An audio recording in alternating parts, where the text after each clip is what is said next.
Hello, you are listening to Barely Qualified. I am Morgan. Alongside me, as always, is Ryan. We are barely qualified to be talking about Formula One, but we're going to talk about it nonetheless. Now, Ryan, Hungary. Did it leave you hungry for more? What's in the notes this week? Okay, in the notes, McLaren back bitches. Russell Oh, needs a break. oh, he does. Max overtake, amazing. Oh wait, is it? Drones, drones, drones. McLaren, are we back to 2025? In brackets, Papaya Rules. Ferrari, why? You had a plan already. Norris, fifth winner in 5 races. Let's talk championship. Dinner dude, grid rival update. Love it. Love it. And of So, course, this is the start of the summer break. We already had a spring break after by the accident. The old war, Middle the East. war. So we're a little bit sad about that, but hey, at least we've got the Bahrain Grand Prix back, sort of. But anyway, right, come on then. Let's get into it. Where do you want to start then?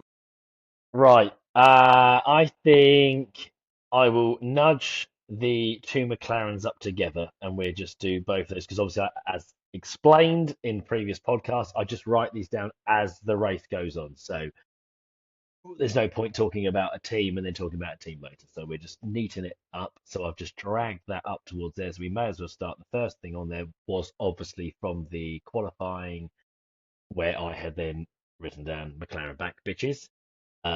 So let's start with McLaren. I've got two notes here for those. McLaren back bitches and McLaren, are we back to 2025 regarding the rules, papaya rules and things like that, which I'm sure we're getting to. But in terms of their upgrades, they clearly worked. They're back. Uh, we certainly didn't predict that they'd be winning this race. We had Ferrari. I think. I think we had a Ferrari 1-2 each, didn't we? Or We certainly two Ferraris on the podium, on the certainly. podium with a Mercedes. So we ended up with a McLaren, A Red bit of Bull, and a Mercedes. So Ended up with a bit of egg on our face. Not the first time, yeah, not the last either. um, no, no. So I mean, they obviously both look good, didn't they? Norris and Piastri. Yeah, Um, it was a shame what happened to Piastri at the end of Q3. Obviously, getting blocked by Lewis, who then took the three place penalty. It was a shame all round because I thought, which was also a shame for Lewis, yeah, because yeah, I'd like it to was have just seen sort of him. ruined it for everybody, really, which was a bit of a shame. But Yeah, I think Lando would have stuck it on pole anyway. Like Oscar had been a little bit off him all weekend, and then after we saw what happened in the race, where Oscar really just did not seem to be able to keep any sort of race pace at all. Norris was just on one, and how often have we heard it where a teammate behind says, "Go on, let me through. I'm so much faster," and then if they do get let through, are they really that much faster? Maybe not. Norris was saying, "Oh, yeah, let me through. I'll put 10 seconds into him," and I was like, "Oh, that's a big call, mate. Saying you'll put 10 seconds into him." Obviously, gets through because Oscar pits, and suddenly his pace just was exceptional. Norris. So for once, I now genuinely believe Norris saying, "Let me past. I could put 10 seconds into him." Yeah, yeah, he was on one this weekend, Norris. On one, and the yeah. McLarens look great. I'd like to say that I've been calling it right from the beginning of the season. I just think that there's, I think there's been a bit of a hangover for Oscar from last season. I think that he knew he had it in the bag. I mean, everyone was just like, yeah, Piastri showing this year that he's the better driver. Yeah, Got a massive lead, gonna win the championship. And and I was saying last season, before we started the pod, but I was saying it that sort of form is temporary, class is permanent, and Norris has shown that he is the quicker driver out the two of them over all the seasons that they've been together. And I think that Norris, since he's been at McLaren, has shown all of his teammates that he is just a bit of a step just above in terms of consistency and things. I actually think that probably doesn't get spoken about enough about Norris, to be fair to him, that we talk about Russell being consistent, although not this season, but he's known as Mr. Consistent. Max is obviously extremely consistent. But I'd argue that Norris is right up there with the three of them. When he's had the car, he has been consistent. And or even when he didn't have a championship winning car, if the car was finishing max sixth, he'd finish sixth every time. Like Yeah, when Carlos Sainz was at McLaren and Norris was there, to be fair to both of them, they were both very consistent drivers. It was a good pairing because they just consistently finished where the car should have finished. They never ever didn't get, or it didn't seem like they didn't get the max out of it. So I've always been a fan of Norris. We've got our issues with last year and the feeling we had from that championship win, because it just wasn't won in the way that we wanted it to be won, I suppose. Like, we wanted it to be won where he truly won it, rather than kind of limping over the line. And I know past winners have done that and things, but yeah, and I think that because we live in the era of Max Verstappen, it didn't seem like Norris. I mean, I think that most people, even to this day, would agree that equal machinery, and Verstappen just wipes the floor and wins the championship. It's just that Verstappen had a shitter car than the McLarens and almost still won it, which kind of also proves my point that he is clearly the better driver. And it's just a bit odd to see, like, when Max beat Lewis for the World Championship, you were kind of like, well, they're both really amazing. yeah. So, you know, yeah, or when, like, say, and I know we don't do so many references. I don't know why do we so many tennis references on this podcast, but like a Nadal beats a Djokovic or a Nadal beats a Federer, you sort of go, well, yeah. Or if Federer beats them, you go, well, yeah, they're the greats. But and maybe we've just been treated to these kind of like Verstappens and Lewis and these longer dynasties in F1, that we kind of like, Norris actually winning was a bit odd. When you think that the last winner Yeah. before of a Verstappen and a Lewis And even the was, papaya rules, well, even the and papaya rules are Vettel. quite odd. When you like, we've always had team orders. Like, what's the difference between team orders and papaya rules? I mean, ostensibly it's the same thing, right? But there is something different about papaya rules in that they're not just, they're not just about like, oh, we're gonna let you go racing, or we're gonna let you do that. No, it's like an extreme fairness. It's like an extreme niceness, Mm. and you like Oh, okay. Well, you let, don't let's get really let's get get that in. in Formula One, do you? Historically, you don't really get that in No, Formula One. no. Well, like I say, it's merged into the same notes then with McLaren. I'll be back 2025, i.e. the Papaya rules. Sure. We obviously spoke last season when we wasn't doing a podcast about how we were. So why don't we tell, like, the listeners, like, where do we individually stand on Papaya rules then? So what is your take, and how do you feel about Papaya rules and how they're implemented? I mean, I would describe my feelings in one word: conflicted.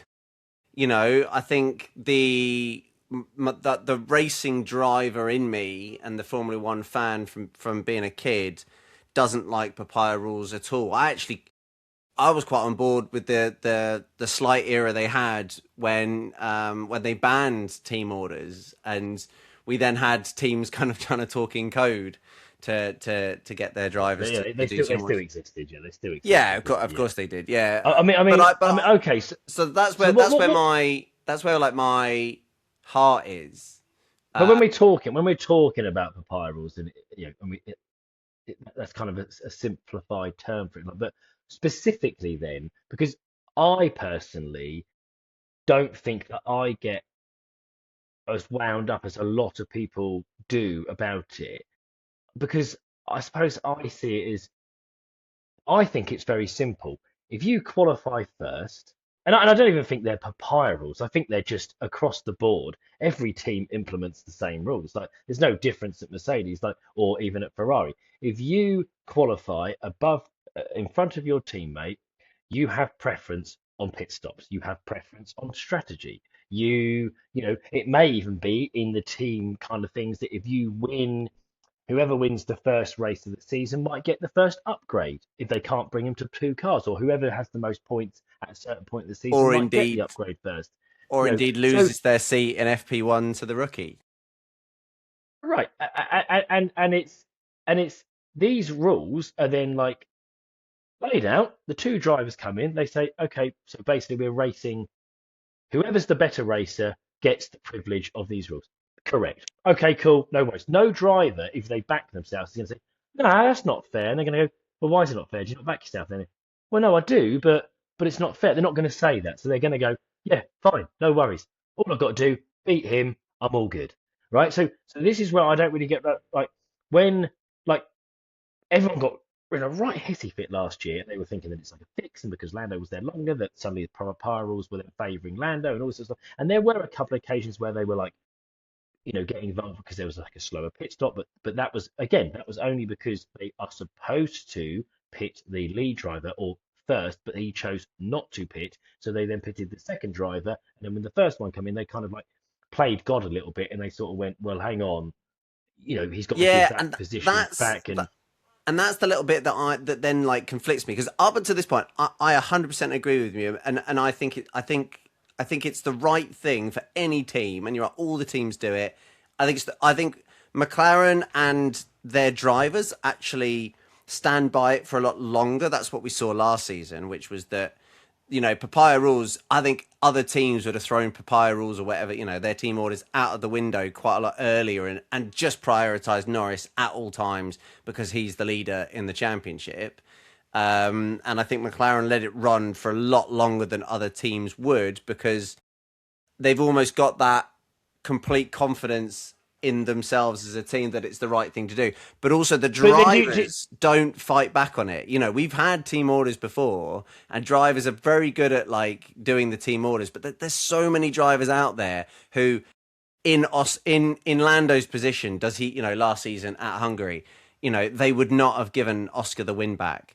That whole like you're going to need Oscar and he's like when he was asked about it afterwards, he's like, it was never a question that I was going to let him past. Of course, I was going to let him pass because that's how we go racing. And there are so many drivers in Formula One, myself included, who would find that at the very least extremely difficult to do. And for a lot of the drivers, they just would not move over because they've got I mean, yeah. that killer Yeah, mentality. And so that's where I get conflicted. It's like, it's a good thing. I think it's the right but thing. like It's such a good long term play as well. Like it has come yeah, back and benefited Norris. So it what but goes around does come around. just on that, like when Max, for instance, didn't let Perez through, like the reality is that that that that's the sign of like I love Max, I love the competitors, but even that I thought, well, you're a petulant child because, and that's the bit that you love these things about Max, and you don't like some of these things, and that was the thing that you don't like because he then loses respect by doing that because everyone knows that you're better than parents. Everyone knows that you're like you don't need to do that. If anything, you make yourself look bad by doing that. So Yeah, it's agree. like whereas when Norris didn't do it, I was screaming, "Don't let him through! Don't let him through!" Because I also wanted the drama. I wanted to see that. I wanted to see McLaren be like, "Oh my God, they're going to be fun." I wanted Rosberg Hamilton situation, Yeah, and it would start a but fight. It would have started a bit of a feud. They've said and that this season, didn't they? Vettel and Weber and all this sort of stuff. And Yeah. and so as a drama llama, I was thinking this is going to be great Yeah, yeah, TV. This yeah. is going to be, but in reality, in the aftermath, you say fair play to you, Norris, because like you've sort of you've played the team game and you've like he made his point and then he played the team game, and I wouldn't mind it if then Oscar made his point another way around and played the team game. What I would say though, going back a little bit further to what you just said, is do you not do you not then respect McLaren? Like, when you say like any other team would have then just given up and prioritize Lando. Do you not respect the fact that that how they were thinking? This is why I wasn't getting carried away with it. I couldn't understand the people getting carried away because obviously the people getting carried away were either Team Oscar or Team Lando, whereas I was thinking McLaren are Or team going to drama. win the championship. And McLaren are going to win the World Championship, like the Constructors' World Championship, which is what ultimately they really care about. And then to get the Drivers' Championship, it is clearly also very lovely, and but they also think, but we've got two opportunities to do that. Like we've got one more driver that could win that championship than Max. So Why would we prioritize one when we can just prioritize both of them? And yes, they might take points off, and Max is climbing and climbing and climbing. But how can we say to Oscar, who was the leader by quite a margin at the beginning of the season, no, actually, Lando's the leader now? Because then Oscar will say, well, hang on, he's not leading. I mean, I don't know the numbers, and correct me if I'm wrong, but he could basically argue and say, well, hang on, I was leading by X amount of points at the beginning of the season, and he's now leading. But if he could come back in the beginning of the season, then why can't I come back at the end of the season? So that's unfair, and it would be unfair to give Lando, because they could have said at the beginning of the season, Lando, you're too far behind now. We're now going to prioritise Oscar this season. We were going to give you up until race 6, and if you were X amount of points behind, we then target one driver, and then you've just got to fall in line and be number 2 for the rest of the season. Right? That wasn't the rule, so you can't change it No, I even agree. though at the end of the season you can't change it. So I actually respect McLaren for not listening to the majority of people, pundits, fans, ex-drivers, ex-team bosses, all this, and saying, "Do you know what, Q, we're going to do it our way, and Yeah, you one might hundred not like percent. it, and we might f ourselves, but you know what? I'd rather f ourselves than sort of go down you." And I kind of liked that, although it was frustrating at times. I kind of respected it, and it worked out well for them. Well, so But I this did is, respect it. this is the point, right? So to answer the question, yeah, I have full respect for them, but for Lando individually, for Oscar individually, and for McLaren as a whole, they all stuck to their principles. Which, when there's a high pressure situation and a title and a dream on the line, it could be quite easy for some of those principles to just do one out the window. So I have huge respect for that whole situation. What's interesting now is I think it's easy to kind of continue to have that respect and almost big it up it to be even bigger because it did end up working out well for them. You know, they won the constructors, they won the drivers with Lando. You know, it's worked out for them.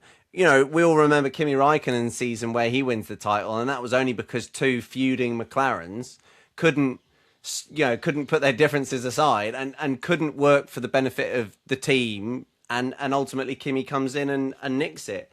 And if that had happened, but the McLaren boys were playing nice, you know, there would have been so many calls for you need to throw this niceness out the window. You know, you got to be more ruthless. You got to back one driver. You know, all of that.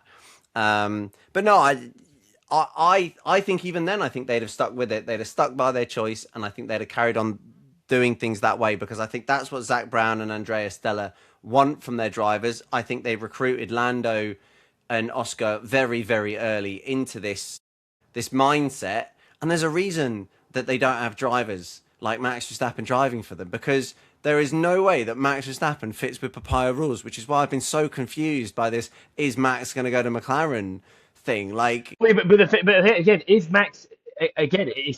This is what's great about this conversation because it is so confusing. Because just when you were talking, then I thought, oh, actually, I pretty much land exactly where Morgan is because I am from that hard ass, be ruthless and just, right, we love I killers. love all We that. love I how love that many exactly, times have we exactly. talked about killers on this pod? We love Yeah, them. yeah, and I love it in every sport, in every sport. So in many ways, what we're talking about here is not. But then, like we're talking about a team being ruthless to their drivers, but and unfortunately, because of we've spoken about this as well, because of how Lando is, because of how Oscar is, it lands on the team. But if Oscar or Lando were killers themselves, like a Max, we wouldn't even be having this conversation No, because every single time. So, like you just, and this leads me to what you just said with Max. If Max, oh, I don't know, but if Max went to McLaren, I don't think that he gives either one of those drivers. So let's just say Lando stays and Oscar they swap. That's the rumor, right? That Oscar goes to Red Bull, Max um goes to uh Oscar goes to Red Bull, Max goes to McLaren. Max, I think, although Lando's very, very quick, I think he is a ruthless bastard. And I think Papaya rules exist, but guess what? They're always in favour of Max. Why? Because he always qualifies first. And then in the race, he's always there. Like, there's no way that Max is starting that race at Hungary on pole and then Lando is doing him by turn 3. It just doesn't happen. I just don't see that happening. Like I Max I doesn't don't make those mistakes. I don't even see Papaya rules even existing if Max joins. To the point where I'm saying like if if the rumor came true and what you said just happens, the swap with Oscar, I honestly think if I'm Lando, if I'm Zach Brown, if I'm Andrea Stella, I go, look, am I going to try and force Max Verstappen into this Papaya Rule system? No, because we all just know it's not going to work. We know But Max then, isn't that but then, guy. but I even think that I even think that they would say to him, like, on this team we've got Papaya Rules, and I think Max would be like, that's fine. What's the rule? What if I qualify first? I get preference. Okay, cool. I'm on board with that. No worries. I'll qualify first every single time, mate. Like Right, but that's, that's all well and good. But the I think that first that's race, him. where his he has a spin on the final corner in Q3 and he qualifies fifth or sixth or something, which has happened a little bit this season. The first time he gets out qualified by Norris, or the first time he gets an engine penalty and has to go at the back, or the first, whatever it is that has made him qualify further down the line. As he's charging through, you think that he's obviously not going to adhere to any sort of papaya Okay, rules, I'll tell right? you what. I'll give you an example of how this is played. So let's just imagine that this race, Max is already at McLaren, and this race happens next year, and Lando's on pole, and Lewis impeded him, right? So exactly the same thing, right? So he doesn't get his lap in, so he's now starting where Oscar starts, right? He by turn three. Oh no, sorry. Flip it around, right? So he's actually Lando in this scenario. He starts on pole, right? And then Lando does him by turn three. Max is now behind Lando, right? And Lando in this race was saying, "Oh, let me through. I'm quicker. I'm quicker. I'm quicker." Max will do the same thing. "Oh, come on, let me through. I'm miles quicker. I'm miles quicker than Lando. Let me through. Let me through. Papaya rules. What you on about? Let me through. Oh, can I pit? Can I pit? Pit me now. Let me pit. Max, you know you can't pit yet because it's up to the lead driver if they want to pit. Oh, screw this Papaya rules. Max, if you want to pit first, overtake him. Okay, no worries. That okay, not a problem. And next thing you know, that dive bomb that he does on Lewis in this race, he does it on Lando, and he gets past him, and then he says, "I want to be pitted." Okay, no worries, Max, your lead driver. I don't really see it being an issue. I don't think that Max is going to bitch and moan about Papaya rules because I just think he'd just He's be going to take it better. into his own hands, and he might take Lando or whoever his teammate is out at the first corner. He might just take him out. He might make an absolute lunging I, move, going, I think maybe early Max would, but I don't think now. I don't, I don't think now. I think if Max was at McLaren, I honestly think that he just does his talking on the track, and I'm sure there'll be times when he's moaning. I'm sure there'll be times when he's, wishes he'd have it his way, this way, and whatever. But I just don't see Lando Norris in a McLaren as good as that McLaren is.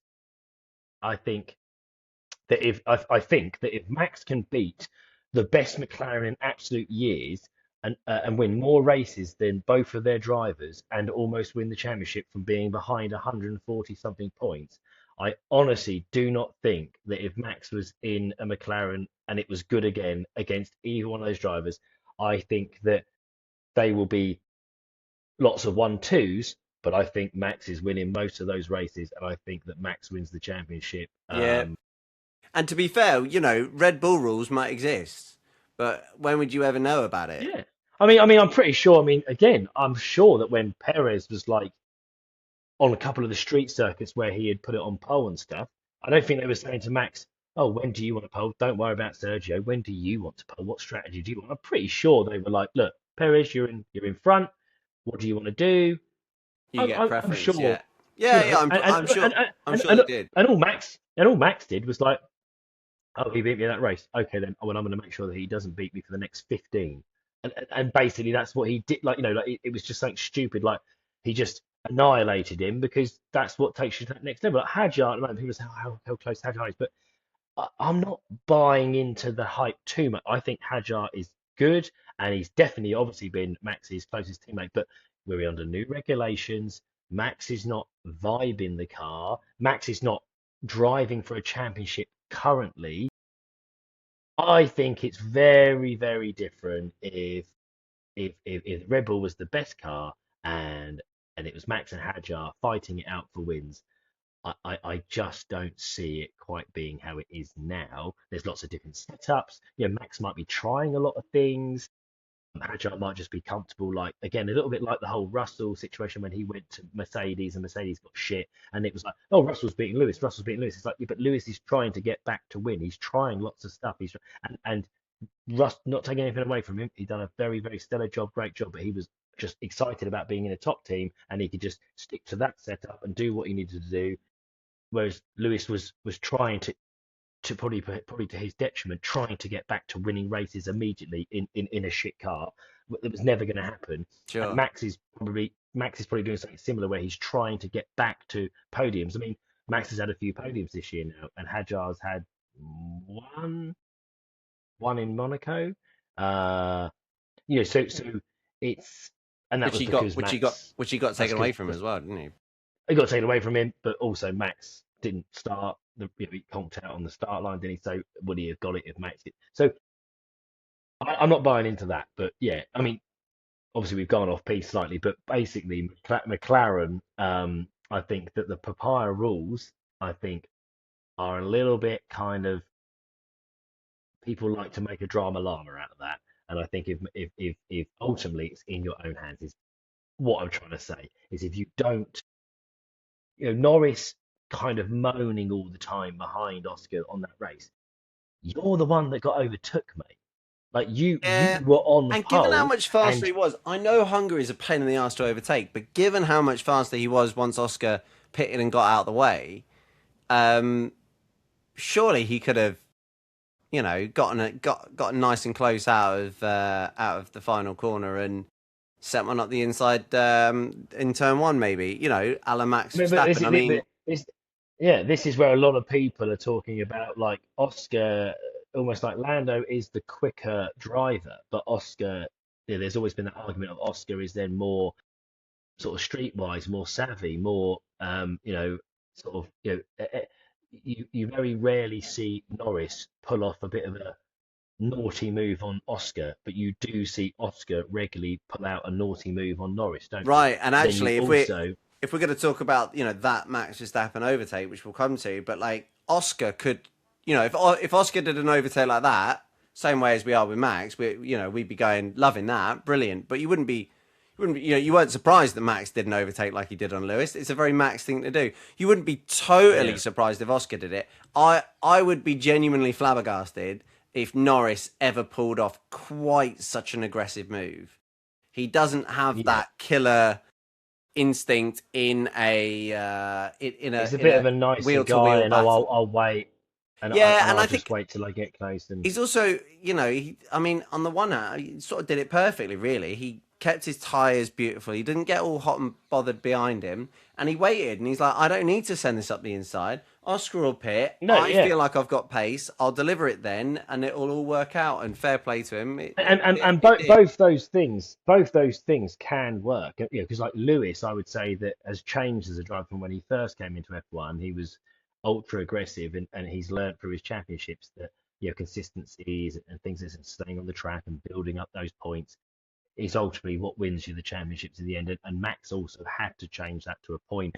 Obviously, we had the 2021 where Max was then overly aggressive because and that's how he won that championship by being aggressive. But then in his championships after that, it was more like that consistency and that kind of build those points and just keep hammering home, hammering home, hammering home. And that's obviously what Lewis did through his years of winning many championships. But I think that, and I think Lando's probably like looking at that, but it's also a personality thing, isn't it? Like some people, like I play pool in a pool league on a Monday, right? And there's a guy who's, let's just say, you'd call him a sensible guy, really, really good pool player, like very, very, very consistent, and through the season is a more consistent player than me.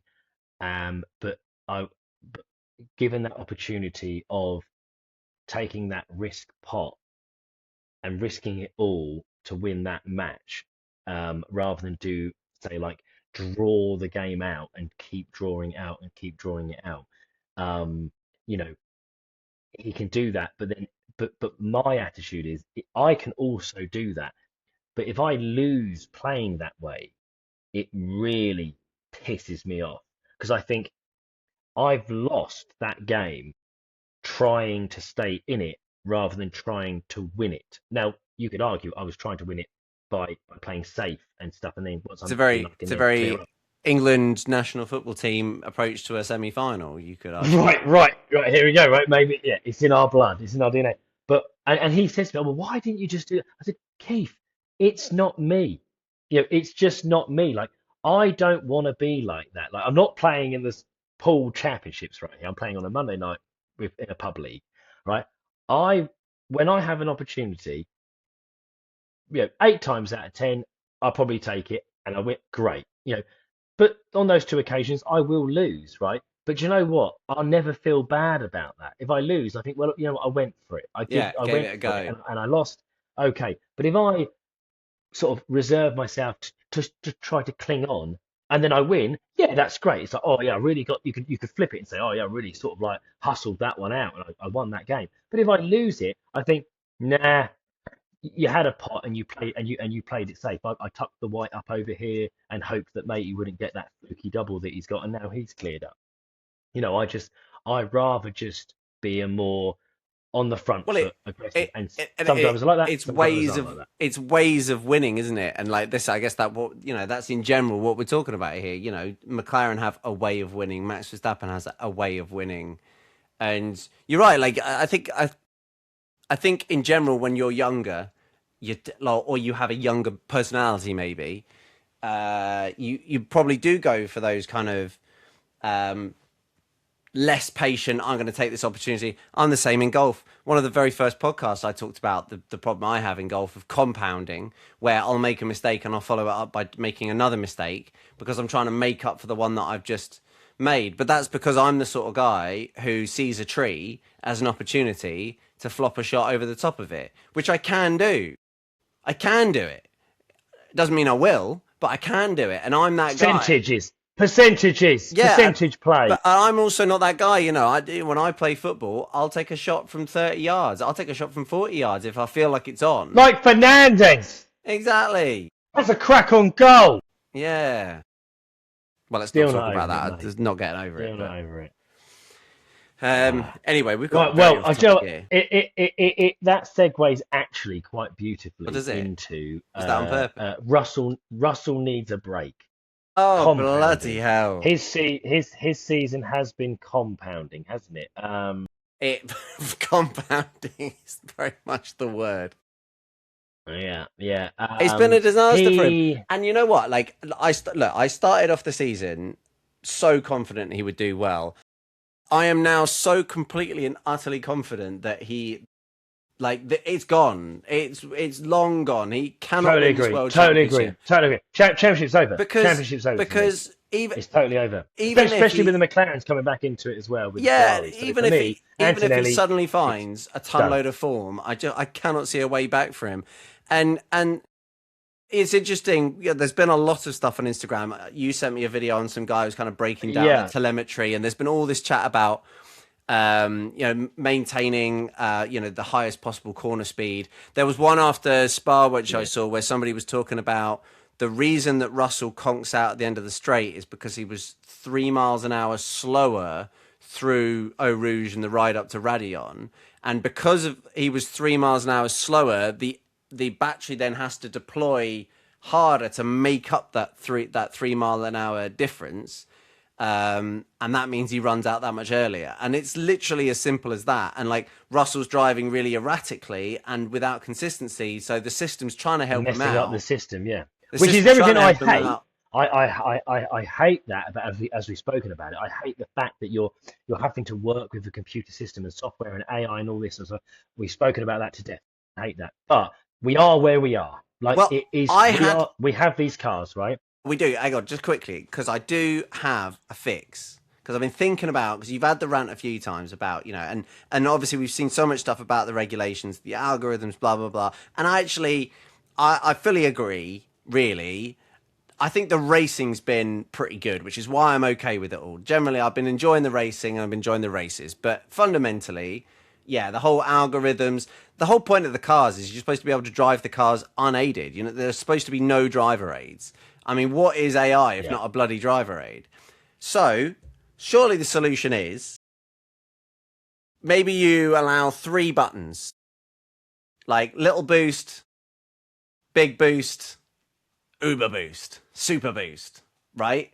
And none of the electricity deploys at any time, but the driver has to select which one he wants, right? And it's set, like it's set by the regulations. You get 20% battery, like 20% deployment, 50% deployment, 100% deployment. That's your small, big, super boost, and it's on the We might as well steering just call wheel. it arrow boost, magic star boost, and cannon boost, Well, I don't know, whatever. But like my point is like as put in it, Mario Kart. yeah, Yeah, just put it back in the driver's hands. I mean, you'd end up with huge closing speeds, and it'd be an absolute disaster. I'm sure there's like a million reasons why you can't do that, but it feels like that's the only like legitimate way to actually put it back into the driver's hands. And because Max is complaining that probably quite rightly that he makes up a load of time in the corner, but because he's made up a load of time in the corner, he has a lower minimum speed, and therefore the battery drains itself coming out of the corner, and therefore you lose it all down the straight. So what's the point in being quick in the corners? Or making up time in the corners. All you need to do is minimize the rolling resistance and minimize the angle of the corner, and don't do anything special. And just basically you're just, it's how well you harvest through the corner, not how well you actually take the corner, and all of that. So yeah, I think the only yeah. real way of getting rid of that is Again, it's just, and I think exists in a lot of sport. Like I'm praying that, because as I've said as well, I was an absolute football fanatic for years. I don't even watch football no more. Like it's dropped off a cliff for me. Um, and it was gradual at first, and then it was then just nothing. I started to watch it less and less and less, and then it was then nothing. And one of the reasons for that is just the overcomplication of, like, whether it's VAR, whether it's all these things that they're implementing, and you know what, like, call me old fashioned, but I used to love the debate of of sporting events, and I loved how the athlete just had to concentrate on one thing, which was winning and doing their thing. And I feel like the driver, you just said it then. Oh, Max is talking about, in this mid corner, and I get it. In F1, they've always talked about how their lap goes, but it's now overpowered by, they're trying to work out. I mean, Russell basically ain't got a Scooby Doo he hasn't got a clue. That's what why what he's what cooked. what what he needs to do, which is why he's fucked, right? But it's a shame, because he shouldn't be thinking about that. He should just be No, thinking and he about, is a he is I a he need is a to really I need to try and phenomenal get driver, and he's being I made need to to look try and like a get amateur.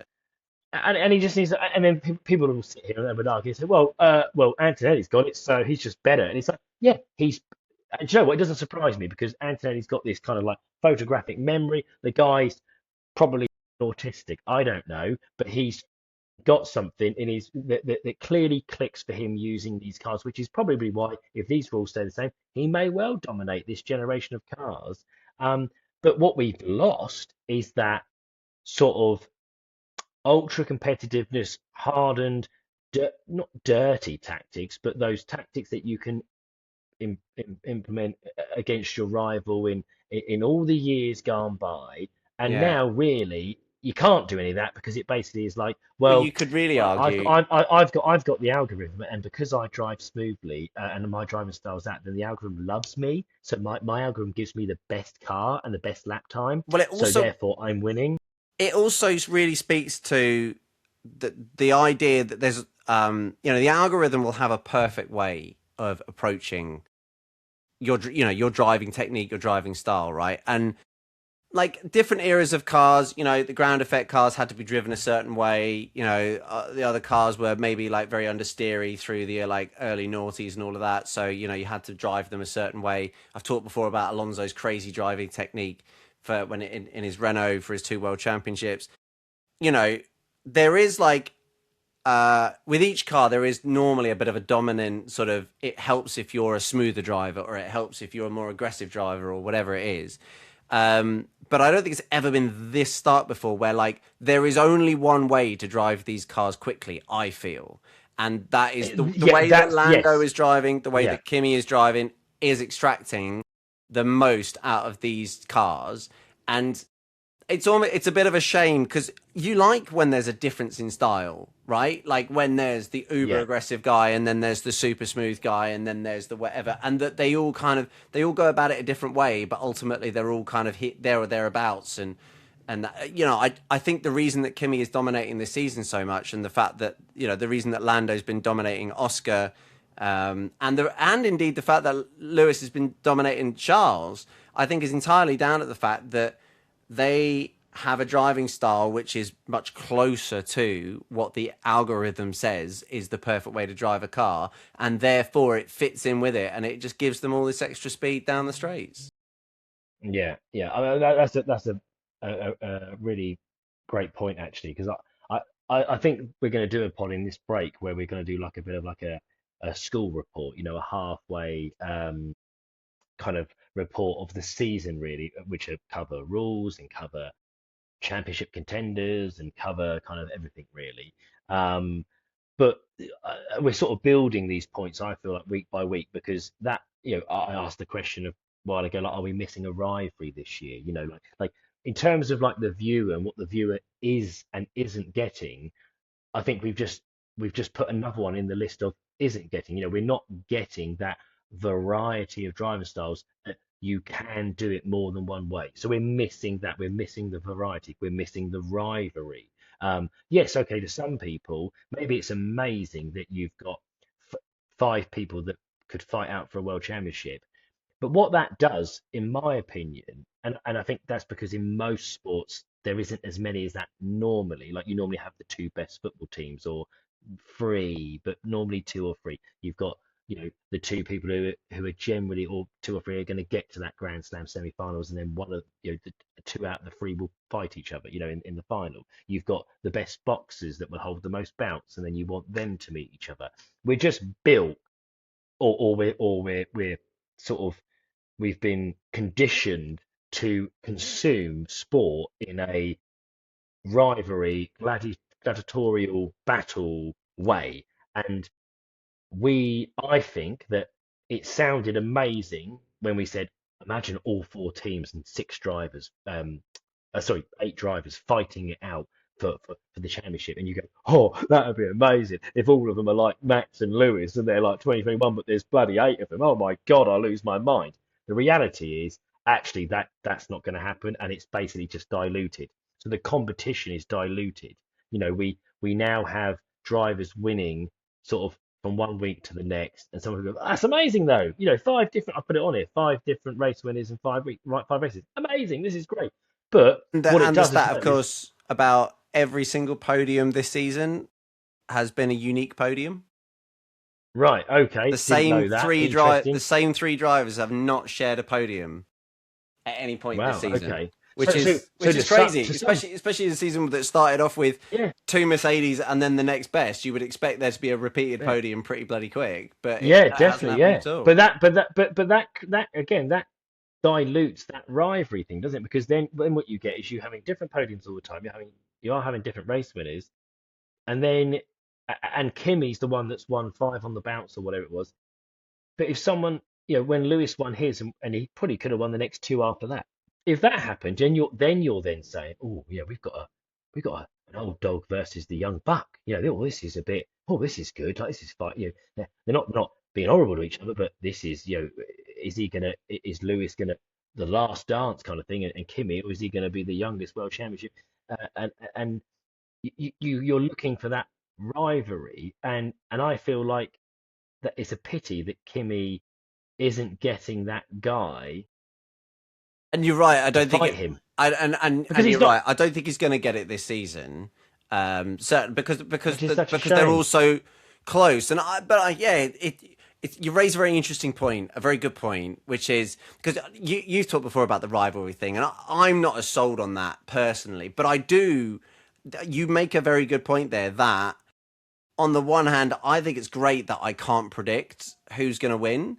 or who's going to be on the podium. I think it's great that we've had different people, and it's mixing it up so much. So I I mean, do enjoy when that, but I do also agree, particularly with the fact that Kimi has been so consistent, especially when you consider that he hasn't finished a bunch of races because of reliability issues as well. Like, he could be even further ahead, and actually, like, he's just right now, he's just a step above everybody else, and because any one of those eight can win, maybe with the exception of Hadjar, but it doesn't look like he's going to win. and But this is, and I said last week I don't want to get carried away with it. I've taken a step back off the Kimi train, and I was on the Kimi train for about a week or two, and I've just taken a step back.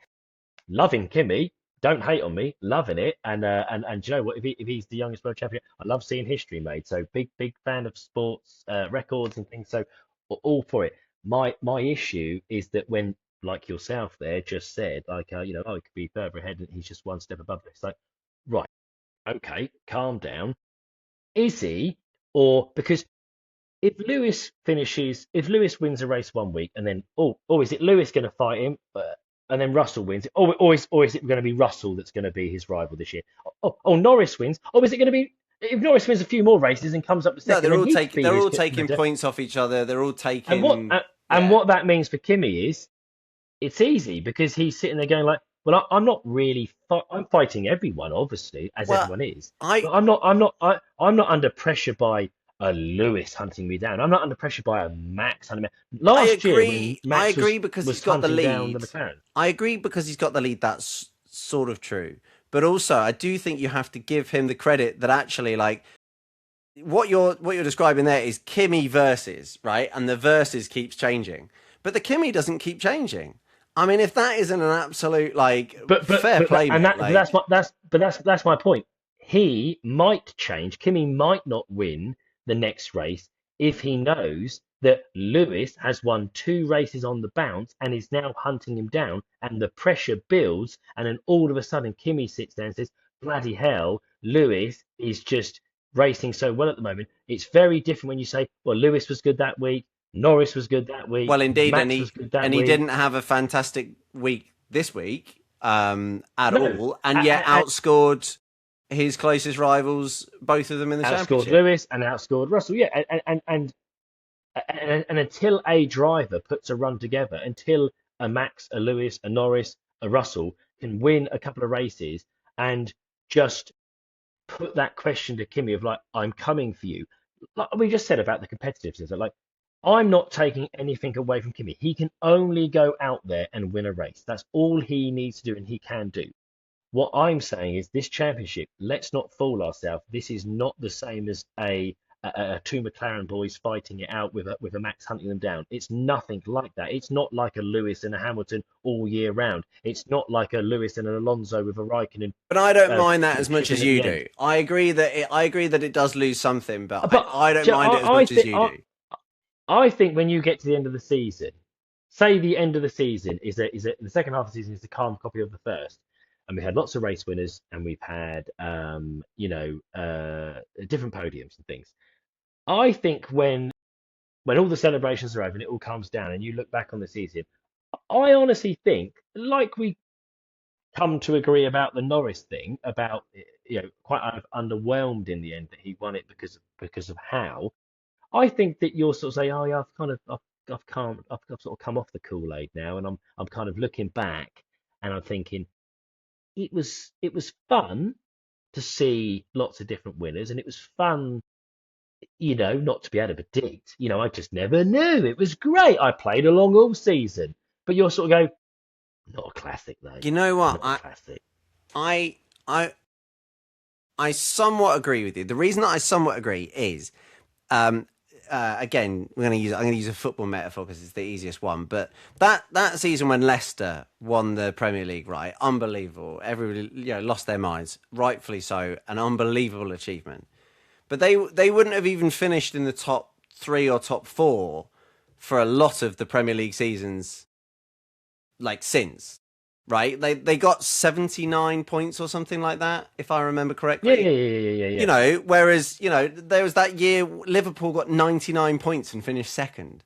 And so it's a little bit like, do you think that Leicester winning the title, like, the only reason Leicester won that title alongside, just the incredibleness of the season that they had, but was because everybody else just like the. It was a very similar situation to what you're talking about there. Like, teams were losing against nobody put a run together. Morgan, I cannot disagree with you more, man. But This is that's the what you're. worst analogy. But that's what you're talking No, about. You're no, talking it's not. No, Man City no, it's Man not. City dropped like 30 points compared to what they normally get. Arsenal were like the closest rivals, and they got like barely any points. Like, you know what I mean? Like, it was a season where all of the front runners fell, and almost like the horse that just happened to stand up and came through, won the race. But really, realistically, like, Leicester should never have won that title. They only won it because everybody else messed it up.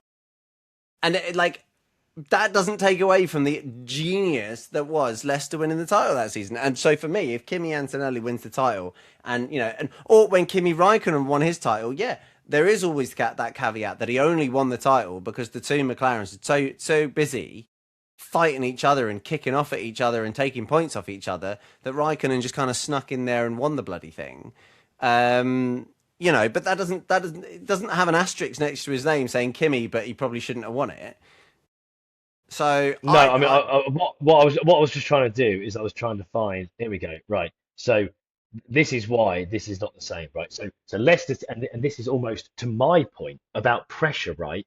Is at the moment, like a better analogy for you, I'm trying to think of the season now, would be like when one of the top teams, who is kind of expected, because obviously Kimi is in a top team, although he's not won championships, but a better analogy is when a top team should win the league and basically no one else shows up to the party, and you go, oh well, that's it. I know they were one of the favourites, but I mean, come on, where was the push from someone else to put them under a bit of pressure? Leicester City, they are literally probably like they're a racing bull, probably. they're like yeah, they're like Lindblad, like they lost 3 games that season.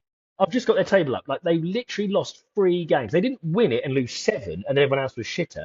They lost 3 games themselves. The reason they won it is because Spurs and Arsenal and Man City, and they were like, I can't believe this team. I thought they'd drop off. They're not dropping off. This is insane. They are not dropping off. And the more Leicester won, the more the others lost, because they were like, they've bloody won again. Like, and it's that embarrassment of like, and it's not Man United winning again. It's Leicester. Oh my God. So the pressure is even more for a top team. Like, if you were Arsenal hunting down Man United and then you don't do it, you say, well, it was United. But when you're hunting down, everyone's going, well, come on, it's Leicester. Come on, boys. Come on, get going, get them. They're going to go, oh, I'm trying, but I can't believe it. This Leicester team keep winning, and the pressure is just so much, and they crumbled. And that's what I'm saying about Kimi Antonelli. I want a Leicester, and that could be George. I want George to be Leicester, to suddenly not If he stop wins winning. it from, And if Kimi, he wins it from here, yeah, maybe there's. and then Kimi starts like, all I'm asking is in any sporting event, and this is my issue with Norris. I want them to win it, and there was an element of jeopardy, an element of pressure, an element of risk, an element of all these things that make sport so great and entertaining to watch. What we currently have, and this is, I'm going to say this, and you're going to probably hate me, and I'm going to get some shit for this. And this is an extreme view, and it's not, but I'm just saying it is.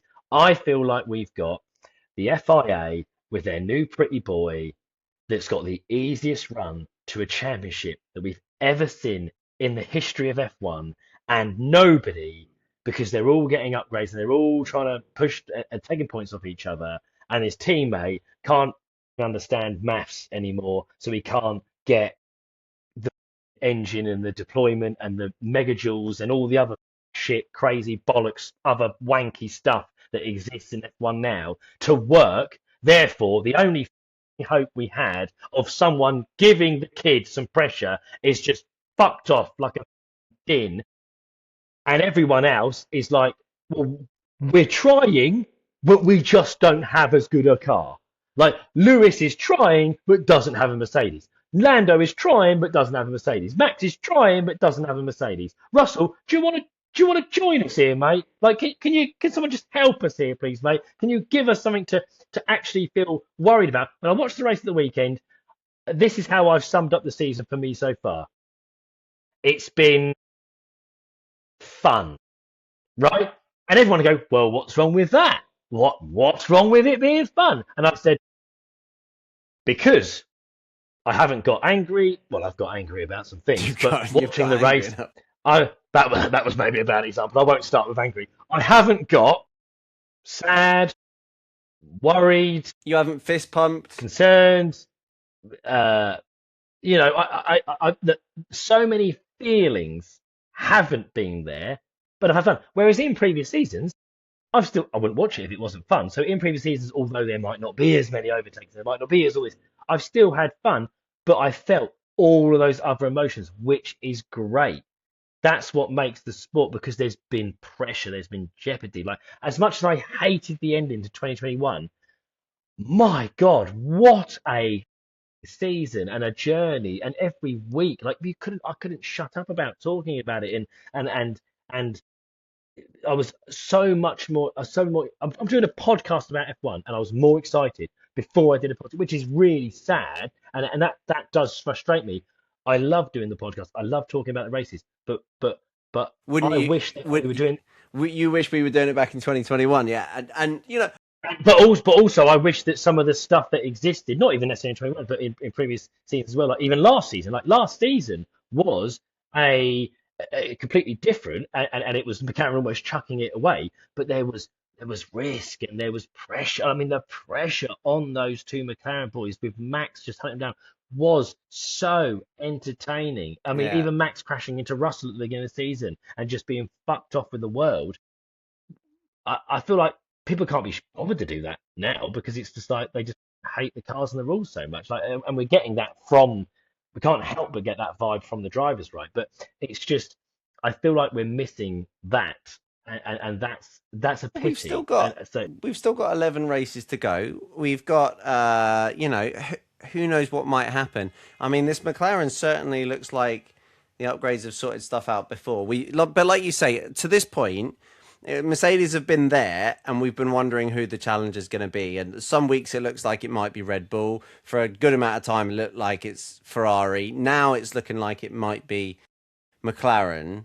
And so realistically, what kind of needs to happen from a championship jeopardy pressure, kind of giving us that entertainment, aside from it being fun, like you say, giving us that kind of raw entertainment. That sport isn't about being fun. Like, yeah, sport is fun, but it's also it's the drama of it, it's the entertainment of it, and entertainment is not necessarily the same thing as fun, right? It's the yeah, pressure, the it's roller the coaster, high the up and down, stakes. all the emotions, yeah. Yeah. So I mean, realistically, you would agree. You would agree that at the end of the season, if Kimi Antonelli wins this championship, this is what I don't actually.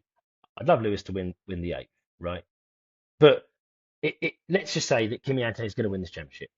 I want to see Kimi Antonelli win this championship, and I want a Max, or I want a Lewis, or I want someone, a Russell, to in the second half of the season win four or so races, 4 to 5 races or whatever, or 4 races, and really amp the pressure up. I don't necessarily want them to close the gap to 2 points and be some kind of like Netflix drama, fixed at the end of the season, right? I want to see an element of pressure brought to the kid, and I want the kid to say, "Yeah, I'll take that on," and then win it, and then we go, youngest world champion ever. This is amazing, brilliant, brilliant, brilliant. I don't want to get to this season because it is going to fuck me off, because you're doing it a little bit, and they're going to do it massively on my TV screen, where they're going to be lauding and over exaggerating. Oh my God, is he the greatest ever? I mean, he's the youngest, so he's probably the greatest now. I mean, what did he do? He beat Max, he beat Lewis, he beat Norris, and you're going to sit there going, yeah, didn't even feel any pressure all year from one driver. So that's all a load of bollocks. Turn it off. so come on then. Um, let's say let's have a prediction from you. Um, I'm sure that you might predict that that's not going to happen. So let's take that prediction off the table. if you had to say there's one team out there that can take it to Mercedes, or is it George Russell having a comeback? I don't think so, but you might go. You might call that. No, Who's no, I agree. I don't think so. who's bringing the fight? Who could do that? Who could win 4 or 5 races in the second half of the season? Well, and this is what I mean. Like you say, let's take it off the table. I actually think what I just ranted about probably is what would happen, Yeah, sadly. But agreed. uh,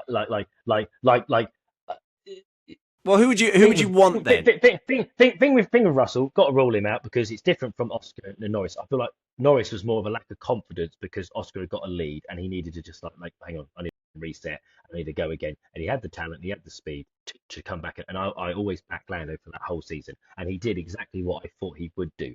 Fair play, right? So, but I don't see this being the same scenario. I actually think that No, Russell's George looks lost like he looks like a lost with. puppy. I think he's lost with actually how the car works, which is very different to being lost with um, sort of I didn't expect to be this far behind Yeah, this stage or whatever. bit I of mean, bad luck, yeah, I know, bit of I know few Norris was mistakes. talking about, yeah, and he was saying, oh, I don't quite get this car, and I thought he was probably giving himself a bit of a break there because he didn't want to say that actually he's fucked up a bit and he fucked up a lot from the starts and things like this, wasn't he? Anyway, I don't see that being the same, so I rule Russell out. Lewis, I think that Lewis has worried me in the last few weeks because so many penalties and things, and some of them harsh, I think, but also they're amateur mistakes for someone like him, and he shouldn't be doing those, especially if he's now got a car to take it to Antonelli. You don't want to be giving the stewards lots of reasons to think about giving you a penalty either. Like you can Exactly, say that they're exactly. harsh, but which some of them are, but it's also Yeah, you're yeah. giving the stewards an opportunity to penalise you here. Yeah, yeah, and so I just think that Lewis, and I think that Charles seems like he's sorted himself out as well now. So he's going to have his own battle with his own teammate. That's going to be up and down all season. I think the two Ferrari boys. So therefore, they neither one of them will be consistent enough to challenge Antonelli. Um, you could argue that the McLaren boys, with past years, have been pretty awesome with upgrades as a team, and you Second could half of probably the argue season, yeah. that they've probably been the best team for a couple of 2.5 years really now. So I think that if a team is going to turn their car around the most, I'd argue that although I've been impressed with Ferrari, I'd argue it's probably likely to be McLaren. They've also got the Mercedes engine, and I then think that if there's going to be a guy that could then put a string of results together, as I mentioned earlier, his consistency is probably just a bit better, particularly in the second half of the races, which he showed last season against Oscar. I'd argue that Lando, so as it probably stands, and I know it's easy to say because he's literally just won a race, the person that I would realistically see with a car that gets upgraded well and a consistency and the fact that he's still running on a high from winning a championship last season potentially could be Lando that could push an Antonelli. Max, without question, if they can get the car sorted, I think that Max literally could still win this championship. Like, and I think he could probably win it by 40 points. Like, if they sorted his car out and he could push, because I think that there's one thing Lando being in a very, very decent car and McLaren pushing and putting pressure on Mercedes and Lando putting pressure on Antonelli, and that would be very friendly. And it's very different to Max, who I think, because of Antonelli's age, would come across as friendly, borderline probably patronising sometimes, being Max, I would imagine. But I think that Max is the only driver I think that could, if Red Bull sorted the car out, that he would just be so ruthless and he doesn't have his teammate to worry about, whereas Lewis does have his teammate to worry about because Charles will take far more points away from Lewis than what Hadjar will away from Max. And as we've established earlier, if Max even shows an inkling that he could chase this championship down, Red Bull are just going to say, Red Bull will Hadjar, give it him. Yeah, Max is going to go for they this, they and you are going to do as you're told, and you're going to do everything to help him win the championship. So essentially therefore, I agree. I agree with your assessment of the situation there. So yeah, I mean, it feels quite lazy. It feels like lazy punditry to say that I think Lando is the potential challenger, like you say, because he's just won a race. But and you know, But I for all of those reasons you said, I agree with you, and but I also think it won't happen. I think Yeah. Kimmy's I think the likelihood is we're going on to one get to this the end. season. We're going to over. It's going to be a shame because I have full respect for Antonelli, and he's definitely changed my mind about him this year. But as I've said, I've calmed down, and I'm looking at it. We've sort of like taking a deep breath and looking back at it. I think that we're just going to head down that situation, and we're going to the FIA and Formula One, they are going to absolutely milk the shit out of making Kimi Antonelli look like the Luke Littler of F1, and that simply just is not true. Luke Littler is a phenomenon that is beating every single world class dart player and smashing them and breaking records left, right, centre, and turning up and doing it every single bloody week. That's a phenomenon. Antonelli is winning a world championship, and I mean this in the nicest way, with no rival. Wow, there we go. Yeah, that To move us on, I did want to very quickly mention, since we've been talking about upgrades and whatnot, last week I asked the question. I said, can we please get Fernando Alonso to be on the same lap as another car? And ultimately, he finished 19th, which, sorry, no, he didn't. and it's No. qualifying. His qualifying was 16th. I think he could have been. I think he could have been higher. I think he could have been higher. And I think they went out a little bit too early. And I think the track was really ramping up. But yeah, no, sorry, he finished 14th in the end. I was looking at the drivers' championship before. That was stupid of me. So he finished 14th, which, on the face of it, is totally unremarkable. But given where they were, he was one lap down. There were plenty of drivers who were 2 laps down, so he was only lapped the once. So yeah, just He finished behind Stroll. What do we think of that? yeah. Well, Stroll got lucky with the VSC, but hey, look, you make your own luck. Well done, Stroll. I'll take me hat off to you. Well done, Stroll. But it's just nice to see Aston Martin threatening being in Q2 and yeah, just generally not being absolutely terrible. They've got a new engine coming, haven't they? They've got a new engine coming after the summer break. So, look, if the jump in performance, genuinely, I mean, look, it's always easy to make a shit car and have a huge jump in performance, right? Like if a Mercedes had that big of a jump in performance, like that's never going to happen because they've already, it's the law of diminishing returns, right? Like as you get better, you're only going to be able to improve by a few tenths here and there. And Aston Martin was so far off the pace, like 4 seconds off the pace.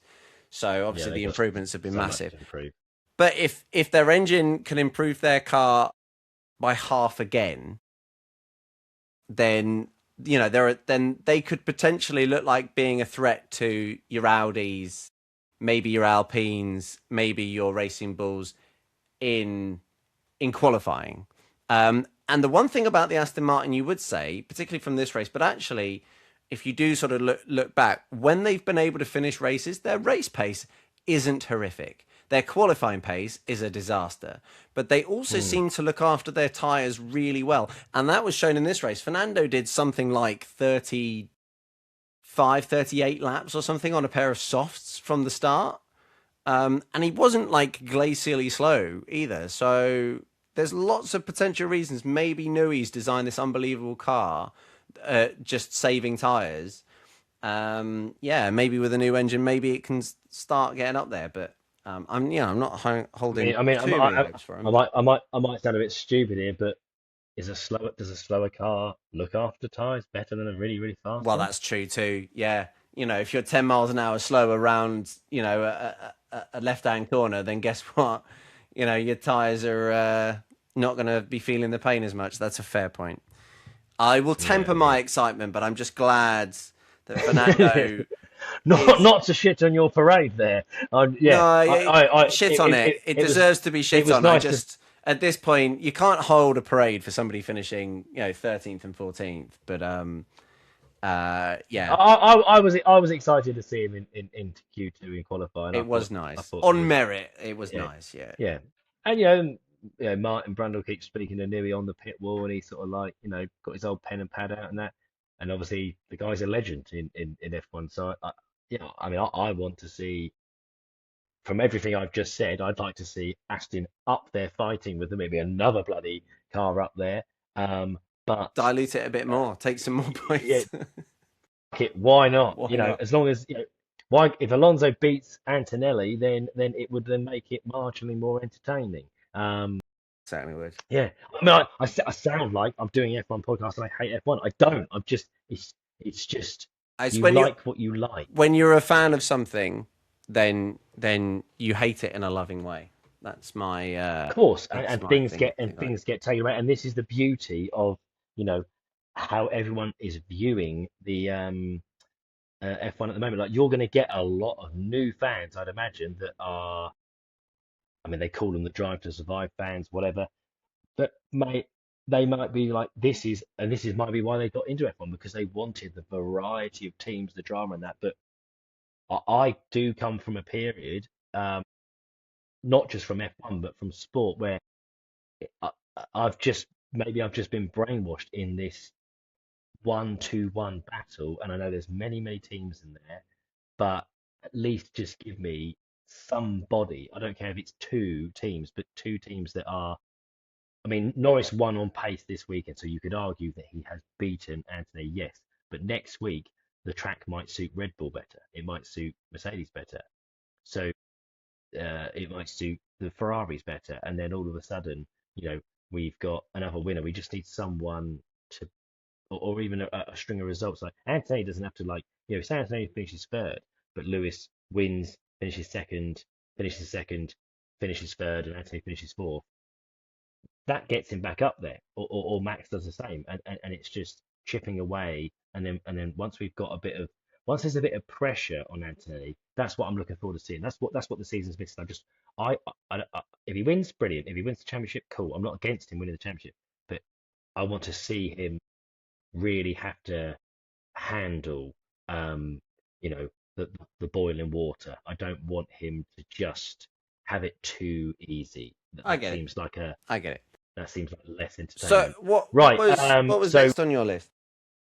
we've got a couple of little quick things. So I've got Max overtake. Amazing. Oh wait, is it?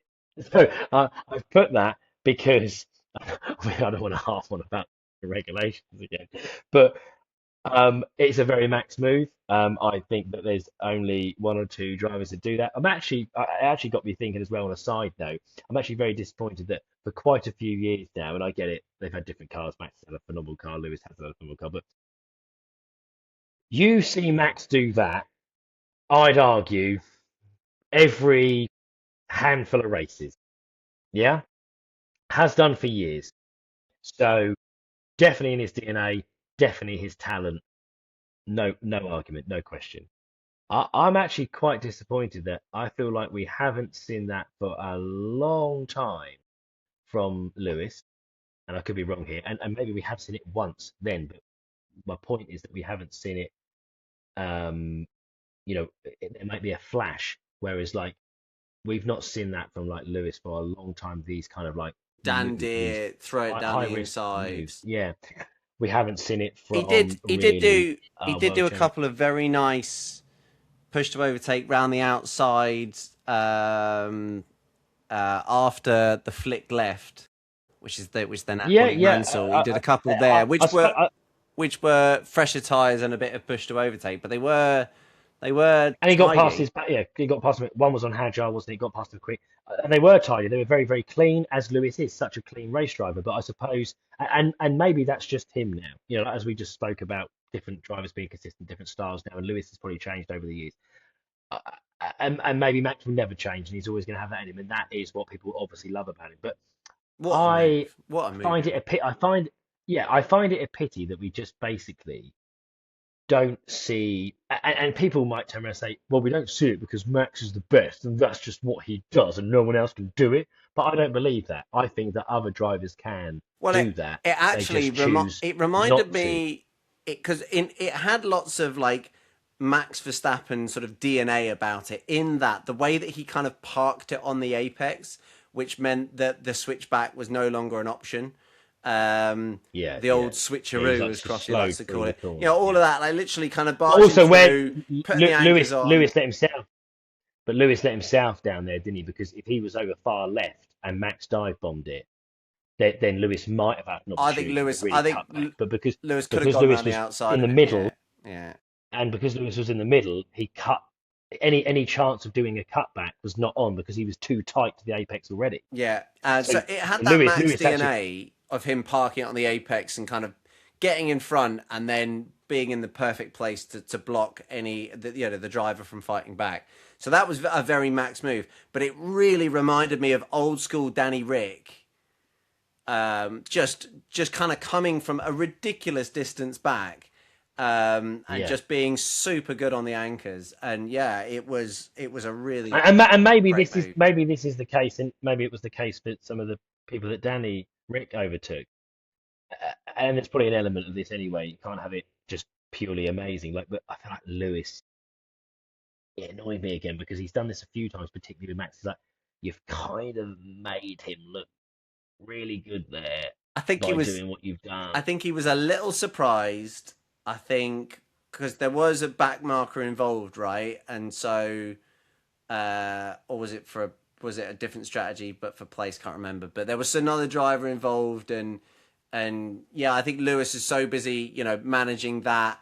And the story went that basically Lewis tried to push. It was full position, wasn't it? As he as Lewis came round the final corner, I think he boosted past the back marker, but then took a different line just before the straight, which meant that by the time he got to the end of the straight, he He was like down his on battery deployment for whatever was less. reason. So this is and this is why it's like so repetitive. I'm sorry, but this is like why if that overtake was done, this is why I went, oh my god, amazing overtake. Oh, but was it though? Because did the overtake get done by pure genius from Max? Probably 90%, No, I'd say 95%. 99%. Like, But yeah, he only but had the 5% opportunity. of it He only had was the because Lewis. opportunity. He only had the opportunity, maybe because Lewis's battery, whatever. But like the actual, go on, I'm gonna the car control. To me, as soon as he was making the move, I Oh, was like, no, he's no gonna doubt, he's no gonna doubt. struggle to get that stopped, and he got it stopped in plenty of time. All of it, Yeah, I thought it was. everything Max done, everything Max done, amazing. But but was the only reason that Max could do that because obviously if Lewis didn't run out of energy, uh, he probably wouldn't have attempted that move because Lewis would have been further down the Well, straight yeah, and but you and, could and make he, that he wouldn't argument, have lived. like if Lewis had gotten a little bit trigger happy on the way out of the last corner and just let the back step out a little bit, that would you wouldn't have a problem with that. So I, Yeah, I would say just yeah, no, it was a great but it, that it would was have a been great move. And but that would have anyway, been driver error, not algorithm error. well, Like, you could argue the fact that he decided to deploy extra battery to try and get past and then wasn't able to or whatever, and so maybe you could argue that was also his error. It's a modern driving error.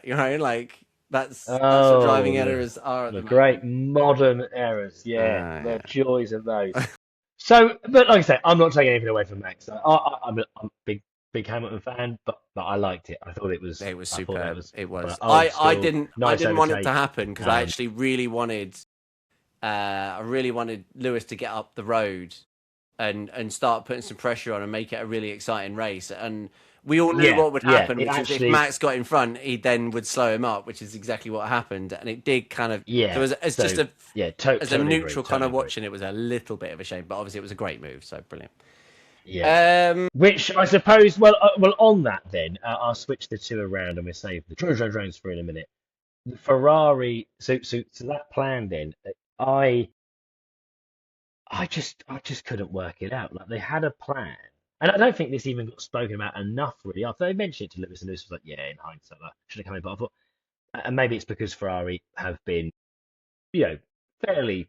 They've not been clowns this year where they have in previous seasons, so people are going to be a bit more light on them. But and I'm not going to be hard on them, but it's like, why bring him in?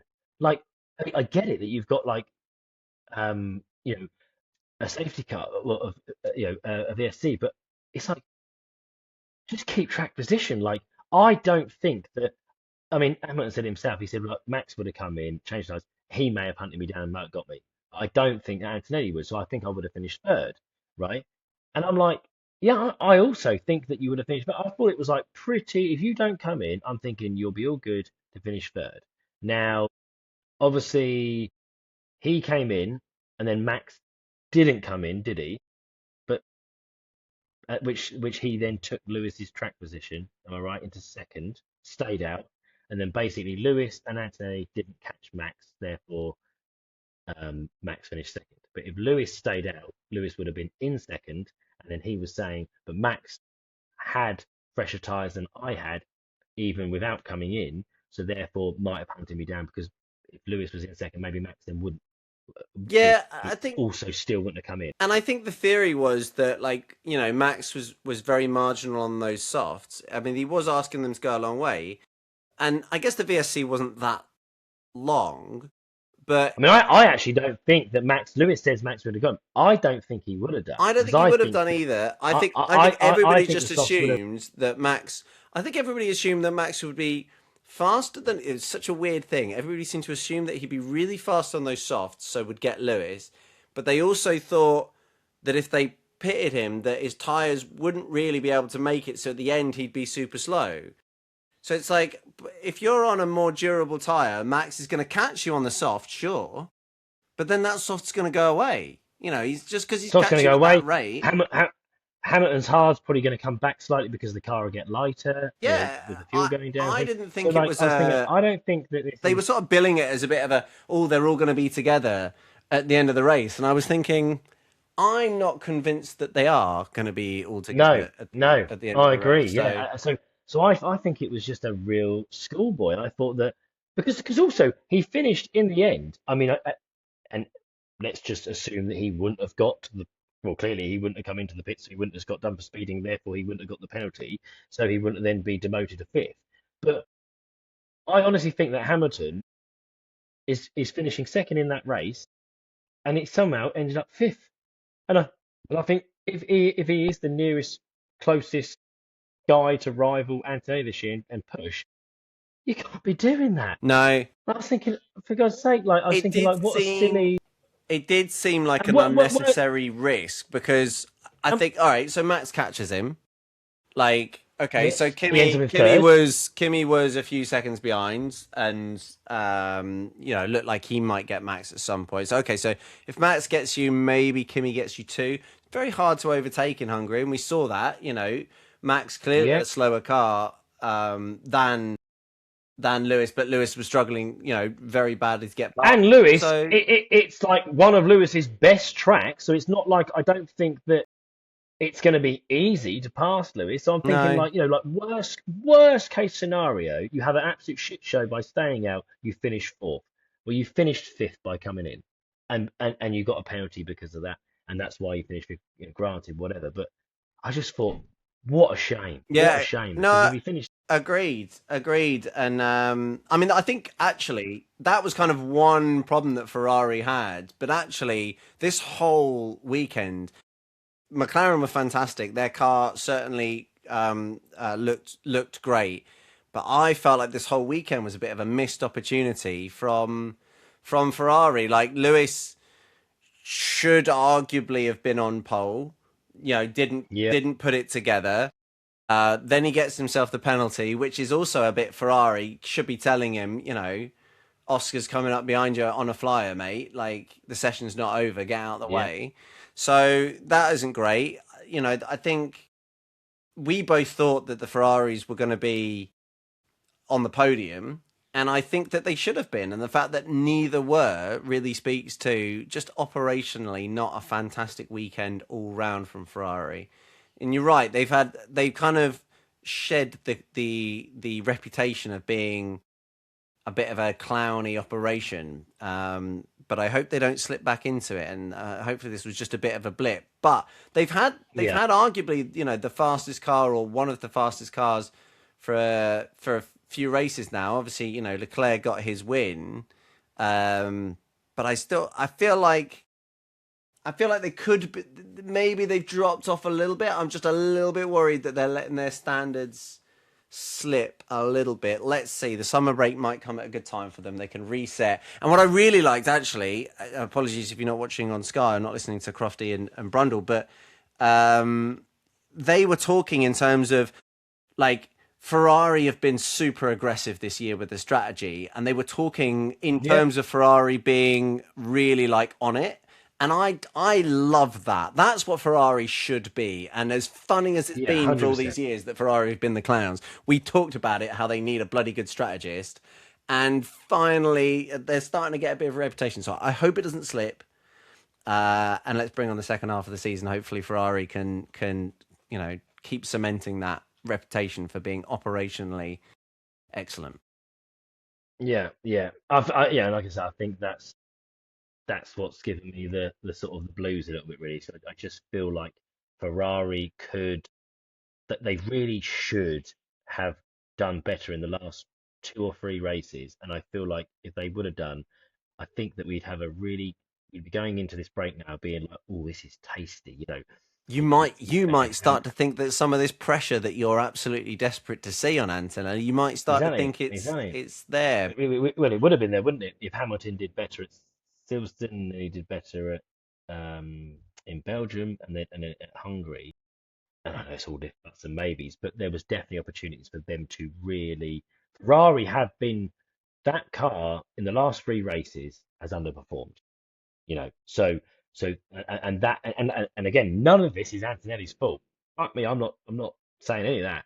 It's just for the fan, and even though I'm a Hamilton fan, I'm trying to say from a neutral point of view, it just happens to be that Hamilton was the closest to him. I would have really have liked Hamilton, not because I'm his fan, but because I want that rivalry for him to be that closer, and then that would really be giving me the taste that I want for this season. It's just slightly what this season is missing. Yeah, It's got lots of other things, but it's just missing that the last little bit. Come on, tasty Ferrari, sort rivalry. it out for us. All right, Yeah, yeah. what's Right, okay. So drones? Can we talk about the drones? drones. I Did you like the drone? now, viewer, I sent a message to Ryan. I didn't get to see any of the practice, which is a shame. I do normally try and catch practice, but I had a day of interviewing people on Friday, and so I wasn't able to see any of the practice. And I'm not so sad as to go back and watch practice on a recording. So Quali One was actually the first session I'd been able to see, and I watched it live, and I paused it, I rewound it, and then I said to Ryan, I said, I don't know if you're watching this, mate. No spoilers because it's only Q1 and it's only the very beginning of Q1. But let's have a look at this, and I recorded the shot, which was that shot. You know the shot we're talking about. If you watched the race, you saw it. They did it many times, not just once, but Under the many bridge, over the times. bridge, under the bridge, over the bridge. And yeah, sometimes over the bridge, sometimes under the bridge. And I listened back to the recording of it, and it's just me having a bloody orgasm at this shot, which starts off great and then gets good and then gets unbelievable as that car goes into the chicane and we catch up with them, and it's stabilized and everything about it's high quality, and I'm watching it and I'm like, I could watch that. Sod your rivalry, sod the bloody electrics. I could watch that shot.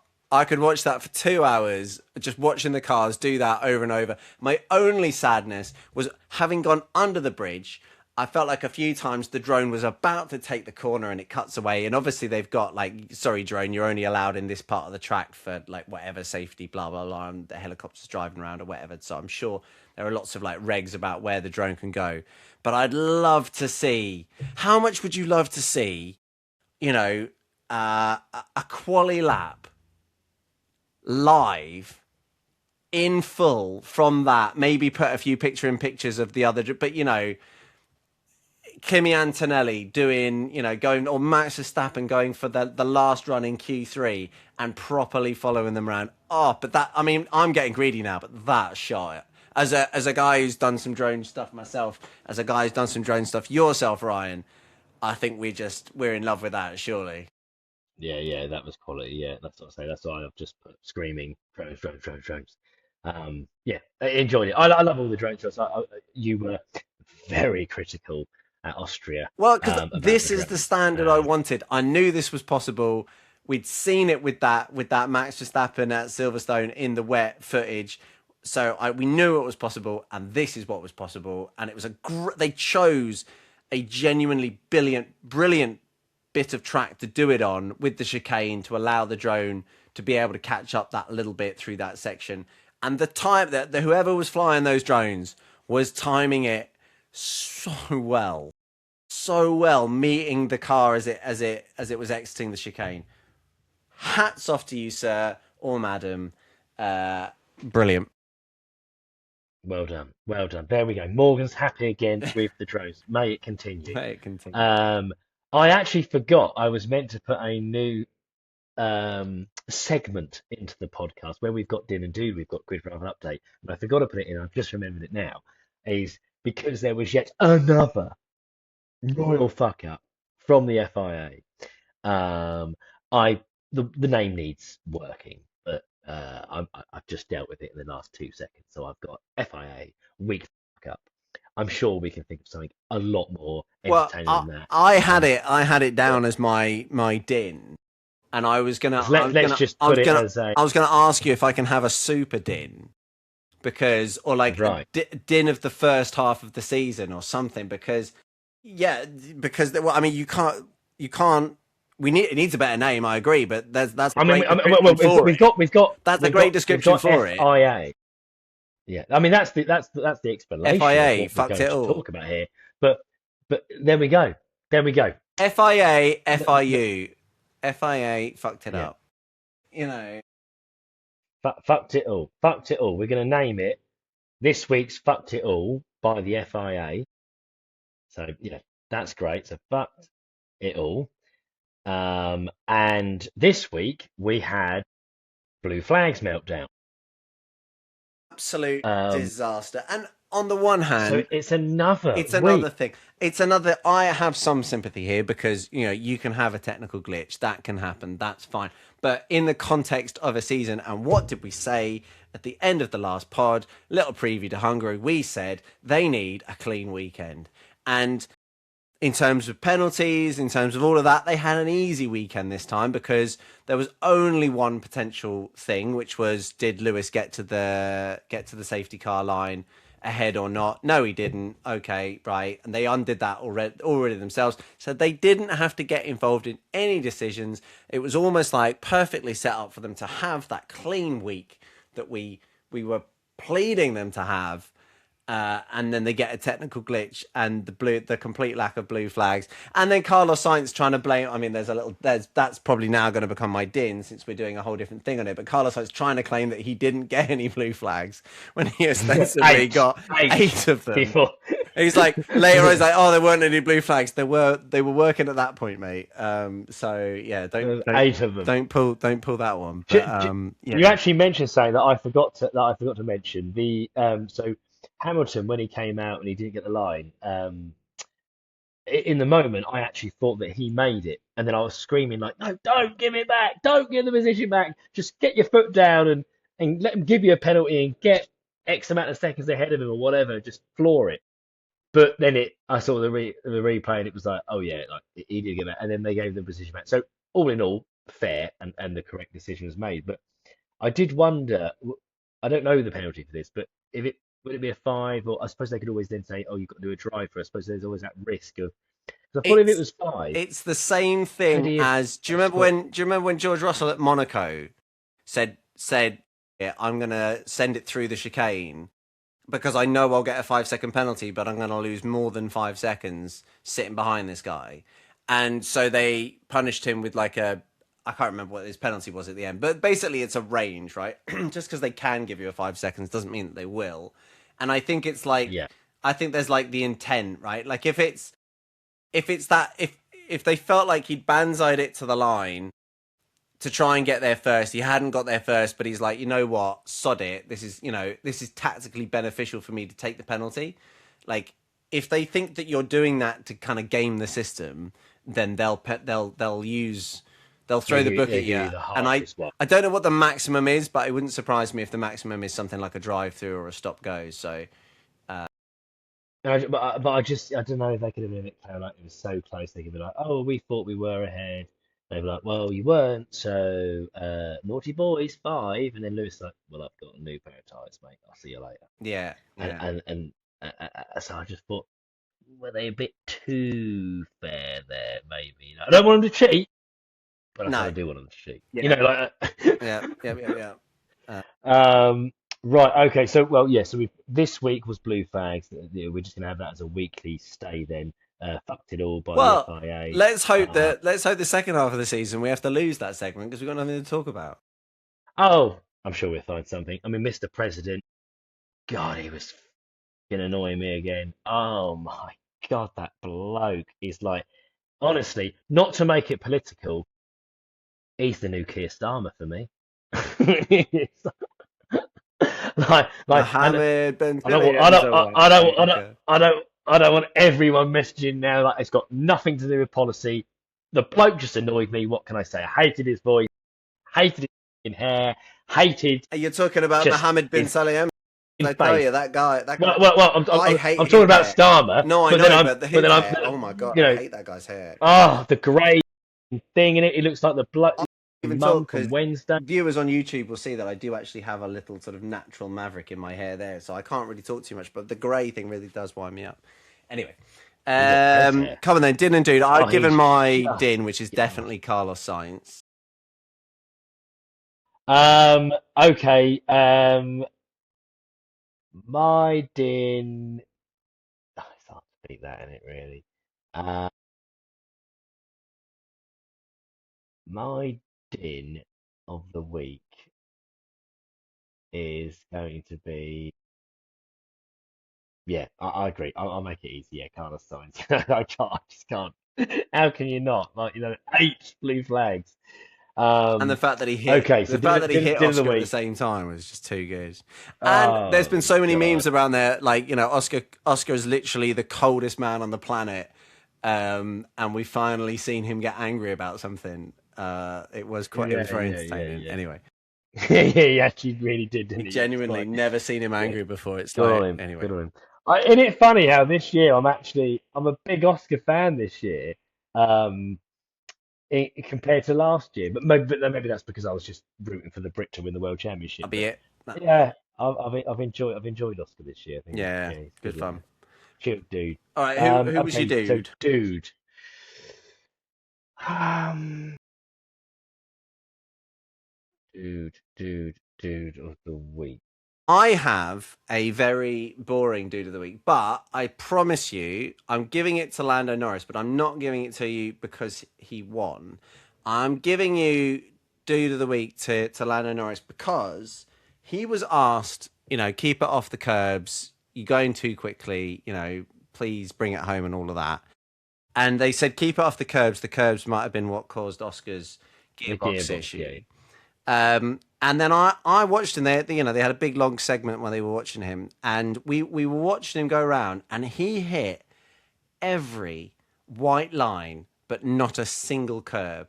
And I know that he, at this point, I mean, his pace was still electric. Maybe he was still driving within himself. Like maybe that's just how fast he was this weekend.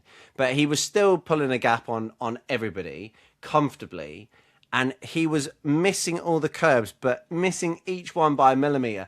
And I was waiting to see, like, oh, is he going to push one a bit too far and take a little bit of curb?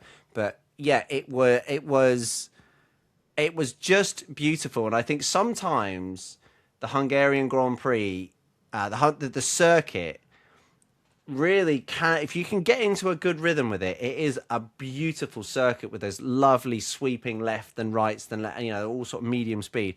And I was really blown away by his precision and speed when asked, basically, stop hitting the curbs. He was still lightning fast, but he Yeah, didn't hit it's any very curbs. like you. He was kind of like my initial pick. For all the reasons that you just mentioned. I marked him down slightly because of his like bitching and his moaning about, why are these rules here? Just let me pass. I'm so much faster. It's like, overtake him then. Like, stop bitching about it and just do it. Like it's one it's of a my fair massive pet demotion. hates. It's a fair It's demotion. one of my pet hates with race drivers, and they all do it. There's none of them Yeah. that are immune from this. Like they all moan when you think, just bloody overtake them and stop being a bitch and expecting someone. And this To is do where it I feel for like they're a you. little bit privileged in life, where they've obviously a lot of them remember do come from rich backgrounds and all this. It's a little bit kind of like, oh, daddy, I don't want to play no more because, like, they're not letting me win. And it's like, that's because you need a win it yourself, you sap. And I just think like it really annoys me when Max does it because I think to myself like I'm not even his dad, but I find myself shouting at the TV saying, "You weren't raised like that, boy," you know. And I think like like, I feel like I'm boss in that moment, and I'm just sitting there like thinking like remember your upbringing. You know, remember the wet nights and the belt that went around your ass when you finished second. And I just think, what are you moaning for, mate? Like, you were definitely not raised like that. But like Lando, and I look at his dad and I think, well, Mate, you were definitely Ryan, raised like that. And I think you need to get the camera out of the Verstappen household. I think you've let yourself be caught. that wasn't even an impression of Max's dad. That was an impression of Max's mum. I'll get your dad in here in a minute, and he'll really hit you if you finish second again, boy. You're doing it for the family. You're doing it for the family. When you know your last name's Verstappen. And it's just you just know that's what it was like for him. And so when he moans, I just think like, pull the other one. Like what you need to do. Yeah. And but whereas some of the rich boys, when they start moaning and Yeah. So no to um, Lando. Max's mum so then so so I for dude demote of the him. week. Um, I a mention. I may go back to that. A mention was I quite liked Arvid Lindblad after the race where he was actually quite annoyed, like in a way with himself, like oh sort of qualified ahead of my teammate, but then like lost that position. I keep doing this. I'm actually really annoyed because like he didn't sort of say it, but what he was kind of like saying. And Lawson's been bang on form today, so it's probably like a bit of a misrepresentation. But basically, he wanted to say it but didn't say it. It was like, I'm better than him. Yeah. I'm better than him. And he wanted to say, I'm better than him, and I'm really annoyed that I keep losing against him because I'm better than him. But he didn't say it that way. He said it in a very, very different way. And around the houses, but I kind of was like, I kind of like that. I was like, um, but to be boring, although he was bitching and moaning, I also equally liked it when he was saying, I'll put 10 seconds on this, I'll show you. And he had that kind of fuck you to the team moment and look how fast I am. I'm awesome. I should be number one. Please treat me like Max Verstappen and Red Bull moment. And I kind of like that. So I will agree boringly with both your din and your dude of the week. And I will give it to Lando. I just thought I'd mention the Lindblad interview after. There was no one else, in all fairness, not to take anything away from Norris, but trying to think of another dude of the week, there wasn't really anybody that massively stood out. Lawson finished eighth, but he's been sort of up there anyway. Hulkenberg got ninth, which was fair play to him. You know, but I'd argue that Antonelli probably underperformed. Max Verstappen did well, could have given it to him, but Max finishing second isn't a shock to anyone really. And the Ferrari boys definitely underperformed. Hadjar finished where probably Hadjar should finish. Russell underperformed. So yeah, Norris, dude of the week.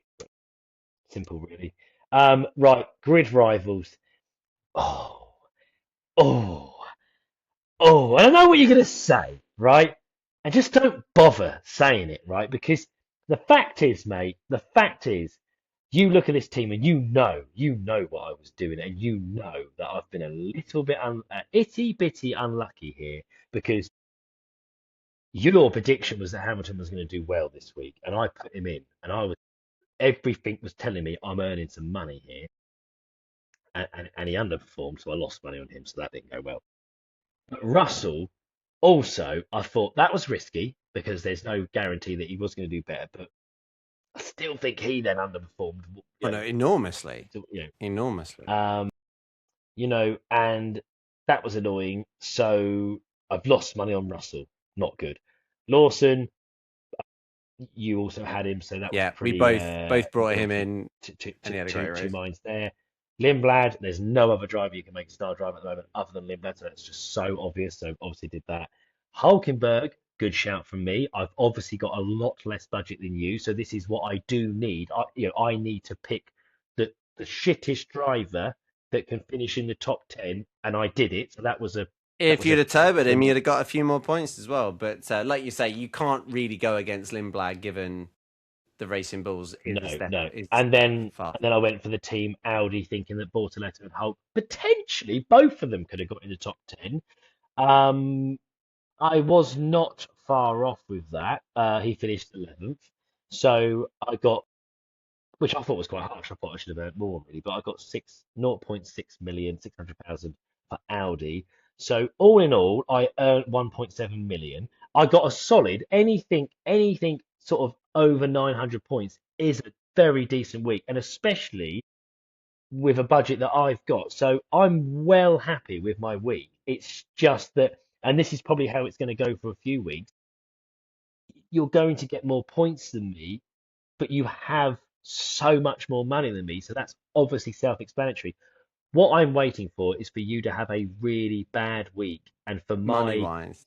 to me to chip away and just my team's going to But I be out earned slightly you improve again. each I week. mean, I had a very disappointing when you compare it to some of my recent weeks. I only gained 2.1 million, which is a shocker for me. But then equally you probably also, does that not go hand in hand with like the fact that you get more points, that you're also equally then going to get more money most weeks? Because Ferrari, for instance, were the same.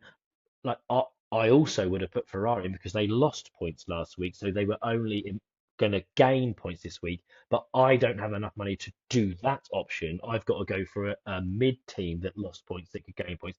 So you have that option of saying, well, Ferrari. So equally, you're also going to earn more money. What I need to happen is for you to have a Ferrari double DNF, and you would have lost two drivers, your constructors, and then I need Antonelli not to win, and I needed to have Hulkenberg as a star driver, and you had Lindblad as a star driver, and that's how I would have Well, earned more what money than you and more points than what will help you in 3 weeks' time when we return is the fact that, like you say, Ferrari was a no-brainer for me because they'd lost that 2 million, and therefore I can stick them in. And as long as they both finish, they're not going to lose money. They might gain. In fact, they might gain a little bit, which is exactly what they did.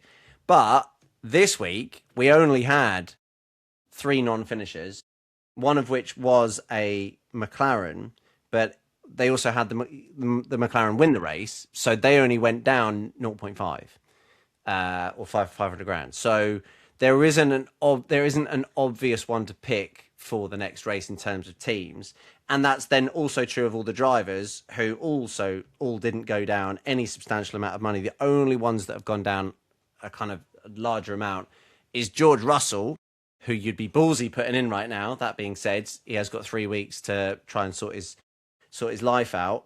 And then Oscar Piastri obviously didn't finish the race, so he's gone down 2 million. So those are the kind of, like, if you want to earn some money, they should get you points and they should get you money in the next round. you. But And now this I is don't where even need to we're going to pick be them. different, aren't we? They is then becomes No, the thing because I've now got so much money in the bank that I don't need to pick them at all.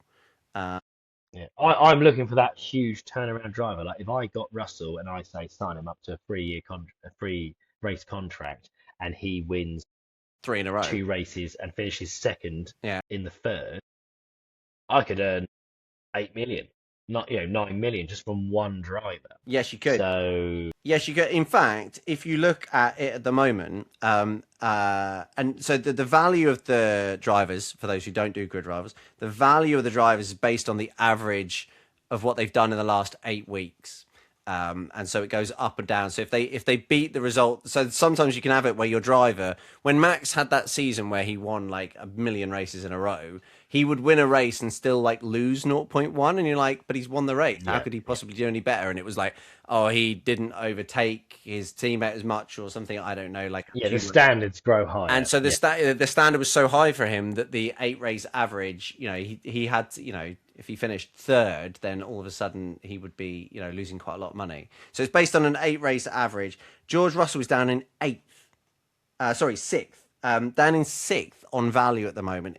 He costs 26.1 million to get in. Antonelli costs 28.7 million. So there is a real gaggle of drivers there who are basically the same value as each other. It makes it very interesting to see what's going to happen. Just to sort of tidy grid drivers up for myself, obviously there's no competition with Ryan anymore. So the global competition, I'm now 867th in the world. So firmly in the top 1,000. I gained points on a lot of people this time. The current leaders in the world, it's now a tie. You want to talk about wanting rivalries? Here it is. It's Where You At Jack and Shim, who both have 11,952 points. I have 11,075 points, so I'm about 900 behind. So still an awfully long way behind. I definitely can't catch them, I wouldn't have thought. And we can still get ourselves up the table, 867th. I am making my way up, which is nice. Look, as we've discussed, if you have the same second half of the season as what I've had, and I have the same as what you've had, then we draw. And that is what George Russell will be telling himself for the next 3 weeks. Whilst he cries himself to sleep and he hopes that Kimi Antonelli has like the worst 3 weeks of his life. I have just realised that I am George Russell. And I'm Kimi Antonelli. I don't have a rival. I'm literally looking in other categories to try and find myself a rival. So there we go. Yeah. Terrific. Okay, well we do have a bit of a break now. So we'll answer the question in the next pod, which you asked ages ago. I think we'll do the who suits these cars versus the other cars, as well as a bit of a halfway report cards, as you mentioned at the beginning of the pod, next time around. And then we'll probably then have another subsequent pod pre-Zandvoort, the Dutch Grand Prix, where we'll do a little preview. And that'll probably fill the gap, I would have thought.